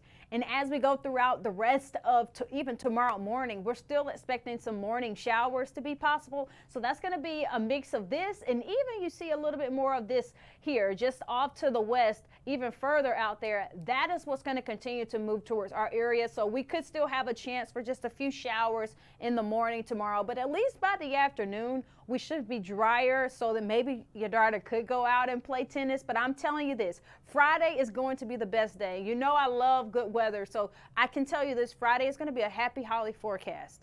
All right. If they get rained out tomorrow, which would be her last day, the makeup day is Friday. So we'll have tennis on Friday. Okay. And I should say she plays tennis, but she's 5, and it's not really like tennis. It's just like kids kind of running around on a tennis court with balls flying in all different directions. But we call it tennis. Well, hey, she's a tennis player. She is a tennis player, and we're going to go with that. I'm going to say she's a tennis player. Hey, if she's got a racket in her hand, why not, right? Yeah. Holly Baker, thanks for coming on the Wisconsin Live Desk. We should say if any of these storms pop and they become severe, we're going to come straight back to you and the weather experts to get the very latest, especially if there's any tornado warnings. But good news, Holly, because as we've been talking to you, both those boxes of the tornado warnings out west, they've both dropped. I know. We're the good luck charm here, Ben. We got to hold on to that for the rest of the night. All right, let's keep it going because I know the concern is there. Thanks, Holly. We'll check in with you soon and get another update from you. Appreciate it. So that is Holly. Let's just show you some of these live cameras that we've been following again, because as we look out over the clouds, you could just see how they are building out there. And there's the shot out west, and that's where the concern is coming from. Kind of hard to see the storm clouds there now, but again, in the next hour and a half, 2 hours or so, this could be in our area. And just as I'm like, oh, look, the storms have stopped in Dodgeville, it looks like it's raining sideways again. As another storm shower moves through the area, and it looked like the sun was about to pop out just a second ago. So that's how quickly things can shift and change by the minute here on the Wisconsin Live Desk. Stay with us. We'll keep watching the storms. We're expecting the president to have a bill signing in a few minutes here. And I got some news out of Sheboygan. So we'll bring it all to you here. You're watching the Wisconsin Live Desk here on Fox Local.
This is the Wisconsin Live Desk. Ben Handelman, it's 2 o'clock on your Wednesday, which means we're that much closer to the weekend. This is the point of the week, like 2 o'clock on a Wednesday, where I'm already thinking, wait, today's not Friday. So that's happened to me multiple times already today. So I'm happy that we've hit the 2 o'clock hour here on our Wednesday as we're getting closer to that Friday at this time when I start celebrating and zoning out. I've got a new shot for you. It's coming out of Rockford, Illinois, as we got storms moving through the area. Here is the live picture. How cool is this shot? Look at those storm clouds. Some of those clouds is just building high into the air over Rockford, which is north central Illinois, maybe like an hour and a quarter from Chicago if there were no cars on the roads, but there's always cars on the road, so that could be like a 3-hour journey, which is why people in Rockford tend to stay in Rockford and not commute to Chicago. Okay, enough about me talking. That's the live picture from Rockford. Here is the live picture from Milwaukee as we got similar clouds, although good news, just when we had Holly here on the Wisconsin Live Desk, all of the boxes that were on the radar dropped because we had 2 tornado warnings out to the west. They were northwest of Madison and southwest of Madison in the Monroe areas where there was some concern over those storms. But now those thunderstorms are moving into southeast Wisconsin, which that's where we are here at the FOX6 studios. And we just talked to Brett Lemoyne, who was out at the Waukesha County Fair. Wouldn't be a Waukesha County Fair if they didn't have to deal with some of these storms, as they're used to that. Hopefully, they got a big country act tonight. They're hoping that there does not get rained out on the first night of the main act, main stage there at the fairgrounds. Looks like we'll have a couple of different rounds of storms as this moves through. Again, I'm just going to stay on this Rockford shot because that is pretty cool right now as the storms appear to be getting closer to Rockford. I'm not sure if this camera is pointed west or if the camera will move. It does look like those storms are getting closer and closer if they haven't already passed through the Rockford area. So we'll keep an eye on this shot. Another thing that we're watching at this hour and we're waiting for, we are expecting a bill signing from President Trump. I believe the bill signing will be in the White House, and we do expect it will pop up on this channel from our Fox National colleagues. So there's a beautiful shot of the White House. There's the 2 brand new flags that they installed at the White House. And look, a big group of people are about to walk in. I have no idea who's down there, but they look like they're well dressed, don't they? On a tour, and they're shaking people's hands. That's a Secret Service member, I believe, that's on guard there. And these people are getting a VIP tour of the White House as they are standing out front. Again, President Trump was supposed to be at 2 o'clock today, this bill signing. Not sure if his public schedule has been delayed a little bit, but we've got our eyes on that. Did you watch the All-Star game last night? Pretty exciting stuff with the National League winning in what they were calling it was a home run derby. I forget what maybe a hit off. I don't know what the official term of it was. But the game ended in a tie, and unlike when the Milwaukee hosted the All-Star game all those years ago and everyone just left disappointed, now they just kind of have made the game a little meaningless. Like whoever wins, it doesn't matter. You don't get home field advantage in the World Series. Instead, they just give these guys a lot of money, and they do a home run derby at the end of the game if it's tied. And the National League won, but we were all excited for the Miz because Jacob Mizorowski was named to the All-Star game after several people decided they would not pitch. This happens in Major League Baseball where the pitchers, if they are pitching on the Sunday before the All-Star game in games that count and they've been named an All-Star, they will then tell their team, hey, I'm going to show up and do all the media stuff at the game, but I'm not going to pitch because I don't want to hurt myself. And then they let other people come, and they add to the roster. Jacob Mizorowski, this new 23-year-old phenom from Milwaukee, he was named to the team. All sorts of people around the league, it was like a firestorm, but who cares because he's ours. And we were happy to see him. He threw a great inning. Only gave up 1 hit, no runs, and he had a smile ear to ear basically the entire time he was at the All-Star game. Well, here's what the Milwaukee Brewers just tweeting out today, saying yesterday, 102-mile-per-hour heat in the All-Star game. Today, new T-shirt giveaway unveiled. So there will be a free T-shirt for the first 25,000 fans August 10th against the New York Mets. That should be a good series, because right now the Brewers are in first place in the wild card standings. They're only a game behind the Cubs in the division. But the New York Mets are also right up there battling them. So if the season ended today, the Brewers would be in the playoffs, and they actually could play the New York Mets. So it could be a postseason preview, or it could be an important game just for getting into the playoffs when the season does end. But hey, if you're looking to go out to the Brewers game, maybe a game in August, why not go and get a free Miz t-shirt, as he's really become something to watch. And hopefully he's pitching on the day they're giving out his t-shirt, because that is not a guarantee that you'll actually see him play, but I'm sure they will, have him ball up and doing all sorts of stuff. Okay, I got a new shot that just came in. Let's see if I can take this here. We're finally inside the White House for this bill signing. It's expected to start in a couple of minutes here, so I'm going to take a quick break. We'll bring this to you live here on the Wisconsin Live Desk.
And I want to call out some cities here that are impacted. This includes Waterloo.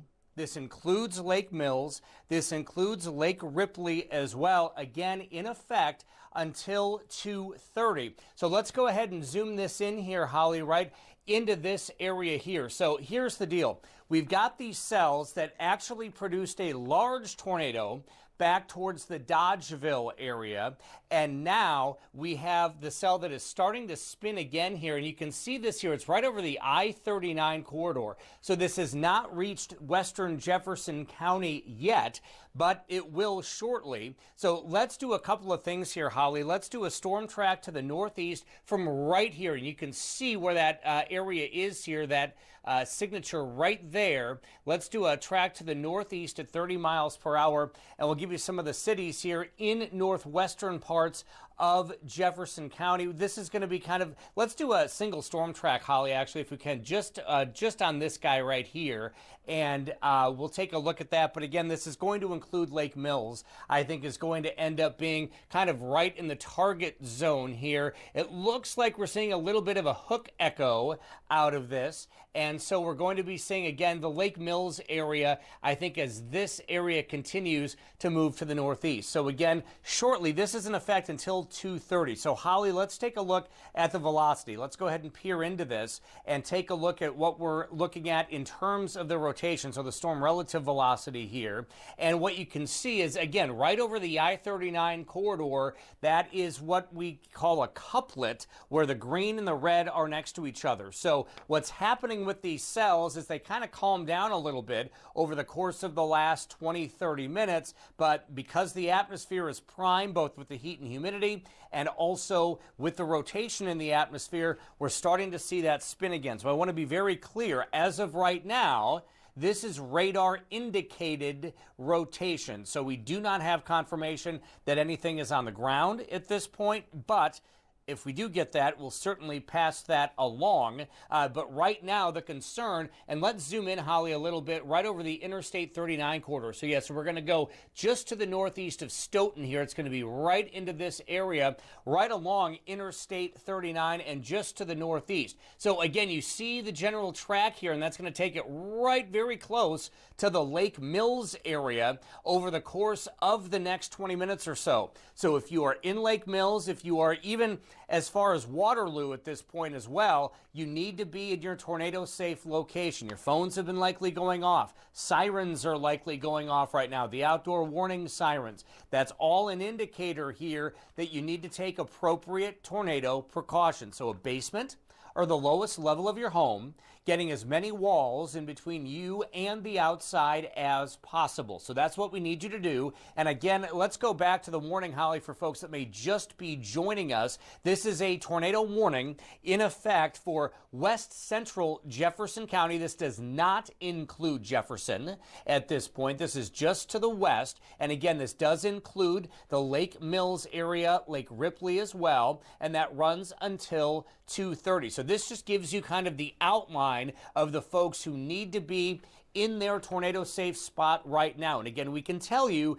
this is rotating, and it's rotating at a decent clip, and that's enough to issue a tornado warning out of this. Now, let's go back to the radar, Holly, and we'll do another storm track on this as well, again to the northeast at 30 miles per hour. But what we'll do, we'll take a look at the radar, because what's happening here is we're getting these cells that, again, are starting to line up a little bit, but they are still individual cells. And why does that matter? So take a look here, and there are more behind this. So we're not done once this moves through, because there's more developing off to the west. So this is likely going to be a loud rest of our afternoon and early evening for us. A tornado watch, by the way, also in effect until 6 o'clock tonight. I'm also noticing here the lake breeze kicking in. That could add a little bit more of interest to us as well. That can spark some thunderstorms as well. But again, the concern right now is this individual cell. So what you'll notice here is that we have kind of a broken line of storms. The fact that this cell is its own deal, it's its own cell, it's able to use the energy of the atmosphere around it. It's not sharing it, in other words, with storms along a line, like you're seeing maybe farther out to the west there. And so that's allowing this thing to spin. So that's going to be the concern as we go through the course of the next 15 minutes. Again, this tornado warning is in effect until 2:30. So if you're just joining us, west central Jefferson County, this cell right here now, just to the northeast of Interstate 39, there is what we call a hook echo in association with this, which is an indicator of rotation as well. And you can really make that out here. It's going to be right there. So Holly, let's go ahead and zoom in on that a little bit, because now we're going from the Interstate 39 area. We're almost to the 12-18 split, it looks like here, as we're getting closer into Jefferson County. So what's going to end up happening is this cell is going to make its way along the I-94 corridor with time. Let's go ahead, zoom this in up towards I-94, Holly, and let's take a look. And again, the concern right now is going to be Deerfield out in Dane County. They're experiencing what we call the forward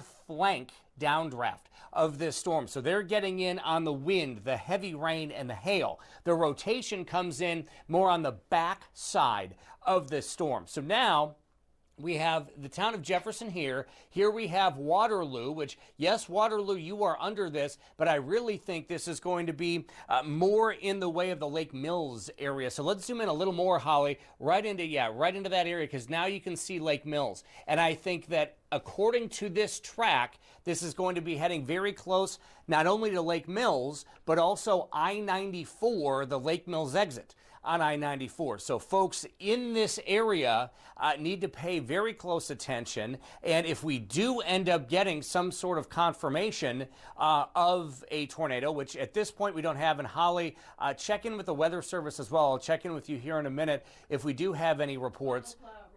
There is a funnel cloud report. Does it say where? Jane/Jefferson County. Okay. So that particular cell. So there is a funnel cloud with it. All right. So the concern then will be, as this continues to move to the northeast, if folks in law enforcement, for example, maybe State Patrol, Jefferson County Sheriff, you may want to start considering, maybe trying to slow traffic down in a little bit if this thing does indeed touch down, to try to avoid traffic from driving into this thing. So that's going to be something. Again, we're getting close to that at this point. I think we're about 10 to 15 minutes away at most from this reaching Interstate 94 near Lake Mills. So that's going to be a concern for travelers, obviously, as well. I'm going to just step out of the way real quick here because we got an update printing out, and that's going to be that funnel cloud report. Again, that's in the Cambridge area, northeast of Stoughton. So point of observation there was northeast of Stoughton, looking to the northeast. So that was Storm Chaser that was in the area. Again, we were just talking about the I-39 corridor, right, where we had that rotation. Let's take a look. So here's Lake Ripley. Let's take a look, Holly, at the storm relative velocity again, because and go down just a little bit down to the southwest. Yeah, this is the concern here. Now, what you can see is the green and the red next to each other here. So that's an indicator. What this is telling me right now, just by analyzing this on the air, is that this is somewhat of a broad rotation, meaning that we're probably going to be seeing potentially a weaker tornado out of this if it were to touch down. I'm not seeing a huge, tight couplet at this point that we may have associated with the Dodgeville tornado from a couple of hours ago, but this is still rotating enough to certainly produce a funnel cloud and potentially produce a tornado at any moment. So again, Lake Mills is really, and we're right at the 12-18 split as well. So anywhere in this area, you need to take your appropriate tornado precautions. If you have friends or family that are traveling in western Jefferson County right now, maybe on I-94 heading to Madison, for example, you may want to just let them know that this area from roughly Lake Mills to the Dane County line, I would be very careful and maybe even avoid that area for the next 15-20 minutes until this storm passes. I just don't want something to touch down and make its way over the interstate and have people unaware on the interstate that something's heading their way. So, that's something as well that's a concern. I'm concerned for the I-94 corridor right now. But again, latest update, and you can see the rotation is still there, although I'm not quite as concerned at this point as I was just a little while ago. It's becoming a bit more diffuse, and you can kind of see that where over the I-39 corridor the rotation was a bit more stout. Now it's becoming a little more diffuse. So yeah, it's still there. I think they're going to run this tornado warning until 2:30,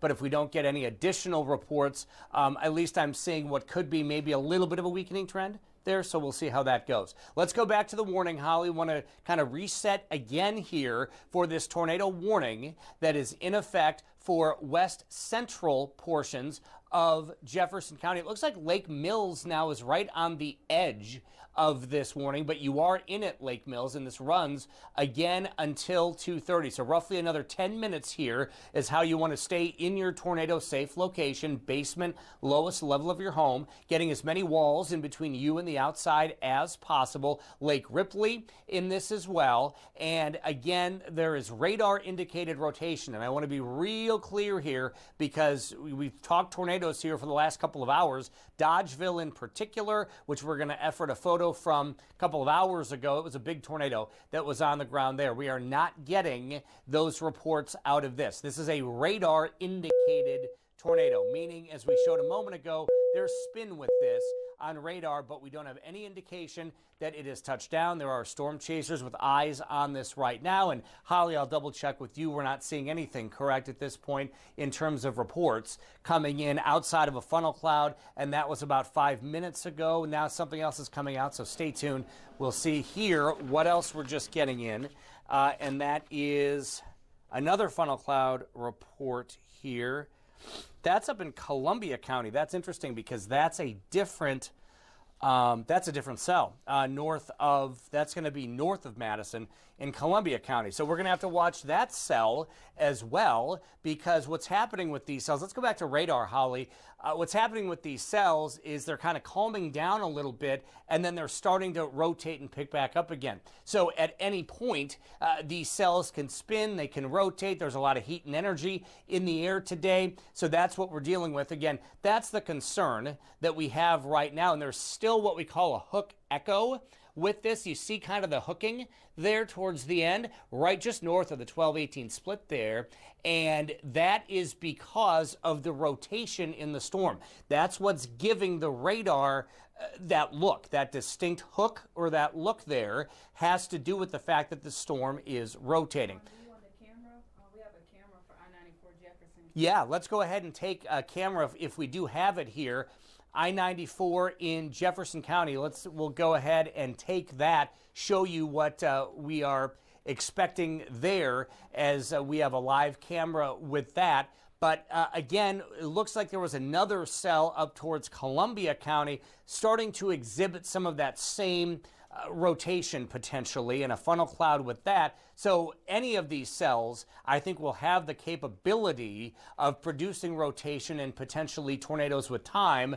But the concern right now is west central Jefferson County. And again, I really think Lake Mills, you're right in the target zone of this right now. So again, and this is not it. There are more storms off to the west as well. So what does this mean? Let me step out of the way. What does this mean closer to Waukesha and Milwaukee? It means over the course of the next 2 to 3 hours, we're going to end up seeing these storms coming in. Will they be rotating?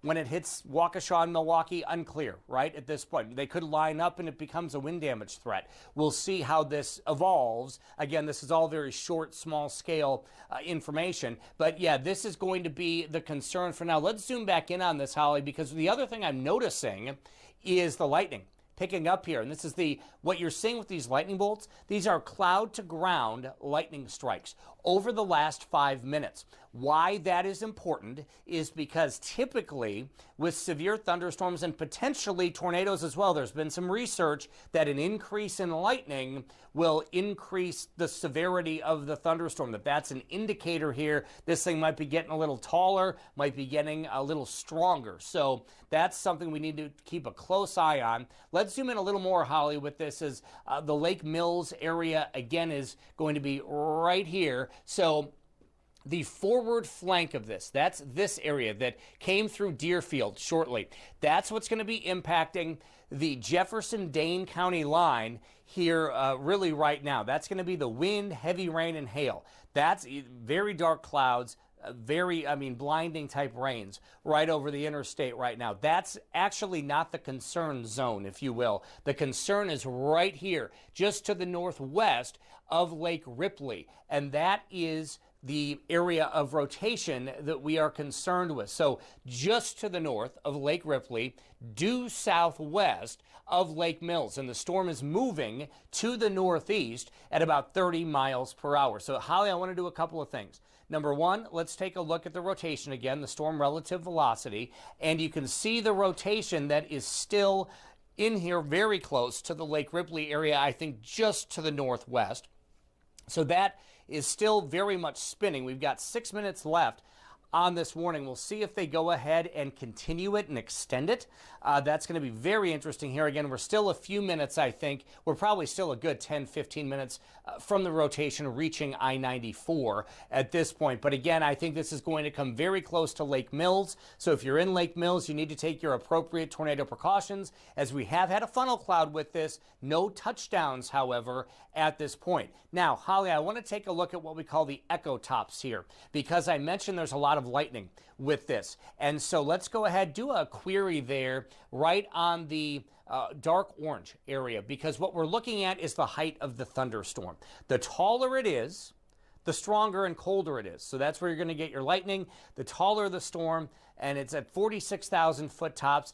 That's decent. That's not overly tall, but that's certainly tall enough to make it severe, to get that lightning, maybe some hail out of it as well. So it's certainly a very meaty thunderstorm, if you will, from all of these different vantage points. We always talk about ingredients, right, when it comes to severe weather, and this is another one that we look at. Let's go back to the warning here, Holly, and I'll defer to you if you're hearing from the Weather Service as well, if they're going to continue this, expire it. We should be hearing from them shortly, as again, we have 5 minutes left on this tornado warning. I think the Dane County portion of this is good. It's the Jefferson County portion now that is of concern, just to the north of the 12-18 split, so right around Lake Ripley, and then heading towards Lake Mills. That's really the target zone here. So if you are in this area, basement, lowest level of your home, getting as many walls in between you and the outside as possible. That's what you need to be doing. We don't have any confirmation that this has touched down, but we have had a confirmation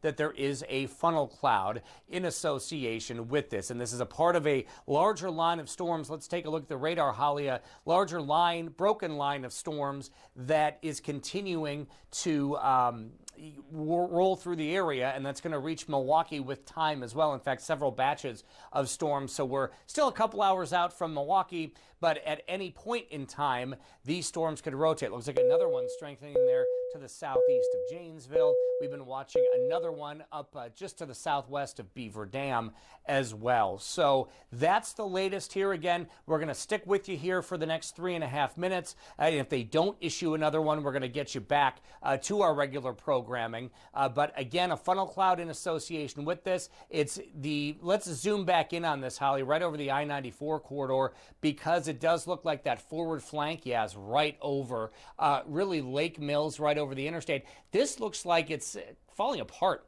a little bit. Can we go back to the rotation with that? So we're right on the Dane-Jefferson County line, and it's there, but it's really, boy, it really looks like it's weakening as it's heading towards Lake Mills. So that's good news, Lake Mills. It appears, at least to me, that this thing is falling apart. So I'm going to make an assumption here that in the next 3 minutes, they're going to allow this tornado warning to expire. And we're just hearing, hang on a minute, and the printer going off again. I think that this may provide some light here. And that is, no, it doesn't. That's just that our tornado watch is going to continue until 6 o'clock tonight. So, but again, I think within about the next 2.5 minutes, they may let this go because it looks like the thing it's losing steam at this point, which is good news as it's approaching Lake Mills. Let's go back to the broader view of the radar, Holly, for, again, about the next 2 minutes so that we can show kind of what we're dealing with on the broad scale. We'll see what happens in the next 2 minutes with the tornado warning in west central Jefferson County. Meanwhile, heavy rain into Beaver Dam. That is not severe at this point. More heavy rain, southern Jefferson County, and just heading towards Fort Atkinson, Lake Koshkonong there. And then another batch of strong storms west of Madison. So the deal is with this atmosphere, we have the risk of any of these spinning at any time. Now, if we see more of these lining up into a big line, and you can kind of see that here from the Dells and then stretching down into portions of Dane County, if we see more of a stout line develop over the course of the next couple of hours, this is going to convert from a tornado type threat into a straight line wind damage threat as we go into the afternoon, or the rest of our afternoon. So that's what we're going to be watching for over the course of the next 3-4 hours. I think after 6 to 7 o'clock, everything will start to settle down. But again, between now and 6 to 7, I think it's going to get a little loud, a little dicey across the area. And you know why, right? I mean, we're at 86 here at our station. Dew points have been in the 70s today. There's a lot of heat, a lot of humidity. All the ingredients are there. And like we saw with this Dane-Jefferson County cell, you start to get that rotation. It can happen very, very quickly. We went from 0 to tornado warning. There was no severe thunderstorm warning in between there. So that's what could happen with any of these cells. We have to be ready at any given moment to pop in on your television and do tornado coverage here and let you know that any of these could spin at any point. So that's why you need to have your emergency alerts on your phone. Make sure that, again, you are prepared on your end anywhere in our area for the potential for a tornado this afternoon, in addition to the potential for heavy rain and damaging straight line winds. All right, let's go to the tornado warning map again here, Holly, because what you're going to notice in the next 10 seconds, this should drop out, and when it does, we are going to take you back to regular programming. If we get any additional warnings, which are certainly possible, we will cut in as soon as any additional warnings are issued. Let's get you back to regular.